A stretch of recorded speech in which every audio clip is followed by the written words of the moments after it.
मैं आपको यह बताना चाहता हूं कि हिंदुस्तान के युवाओं के लिए, आदिवासी युवाओं के लिए, पिछड़े वर्ग, दलित, गरीब, जनरल कास्ट के युवाओं के लिए कांग्रेस पार्टी क्या करने जा रही है। सबसे पहला कदम हमने गिनती की है, हिंदुस्तान में 30 लाख सरकारी वैकेंसीज हैं। 30 लाख। मोदी जी इनको भरवाते नहीं है, बीजेपी इनको भरती नहीं है। सरकार में आने के एकदम बाद हमारा पहला काम होगा कि 90% को 30 लाख सरकारी नौकरियां हम दे देंगे।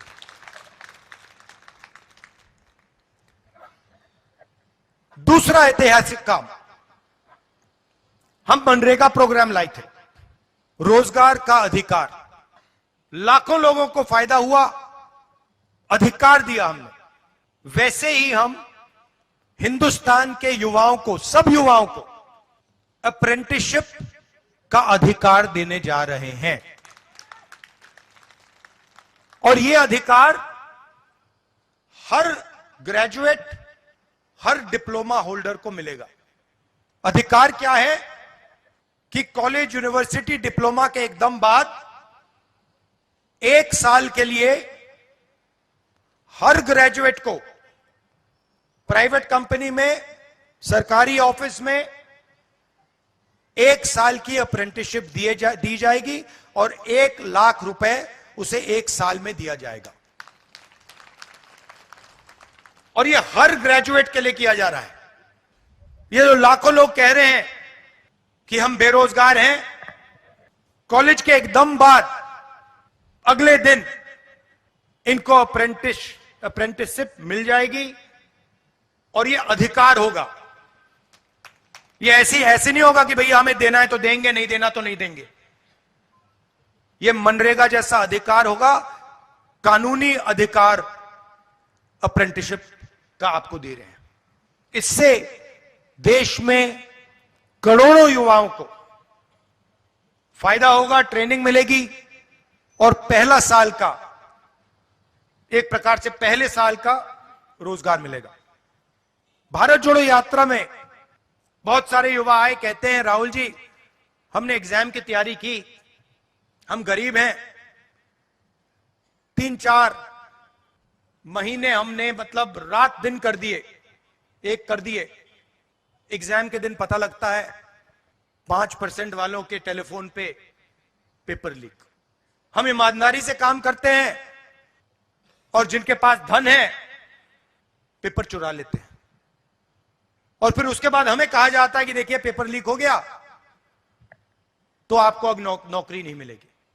पुलिस की भर्ती में होता है, पटवारी, सब भर्तियों में होता है। तो हम एक नया कानून लाएंगे, पेपर लीक के खिलाफ एक कानून, जिसमें हम एग्जाम दिलवाने का तरीका स्टैंडर्डाइज कर देंगे कि एग्जाम होगा तो ये जो आउटसोर्सिंग होती है, प्राइवेट कंपनी को पकड़ा दिया जाता है, ये आउटसोर्सिंग नहीं होगी। एग्जाम सरकारी संस्था करेगी और इस प्रकार से करेगी। और अगर इस प्रकार से नहीं किया और अगर पेपर लीक हो गया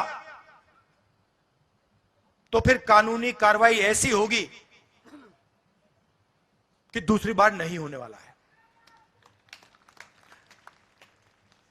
चौथी चीज, युवाओं के लिए बहुत सारे युवा उबर, ओला, डिलीवरी का काम करते हैं। इसको अंग्रेजी में गिग वर्कर्स कहते हैं। और राजस्थान में हमने इनके लिए कानून बनाया था, इनकी रक्षा के लिए, इनकी पेंशन के लिए, इनकी सोशल सिक्योरिटी के लिए। जो कानून हमने राजस्थान में बनाया था वही कानून हम पूरे हिंदुस्तान में लागू करने जा रहे हैं कि जो ड्राइवर का काम करता है, सिक्योरिटी गार्ड का काम करता है, उबर का काम, ओला का काम, ये पिज्जा डिलीवरी जो होती है, ये जो सब युवा हैं इनकी रक्षा हो, इनका एक प्रकार से पेंशन हो, सोशल सिक्योरिटी हो, और इनको एक दिन में सड़क पे ना करा जा सके। तो इसके लिए हम एक हिंदुस्तान में एक कानून बना रहे। और पांचवी चीज, ये भी ऐतिहासिक चीज, नरेंद्र मोदी जी ने स्टार्टअप इंडिया किया, स्टैंड अप इंडिया किया, मेक इन इंडिया किया, कोई फर्क नहीं पड़ा। वो सारा का सारा 2-3 अरबपति उठा के ले गए। नरेंद्र मोदी जी की मार्केटिंग जरूर कर दी, टीवी पे उनका चेहरा जरूर दिखा दिया, मगर जो युवा हैं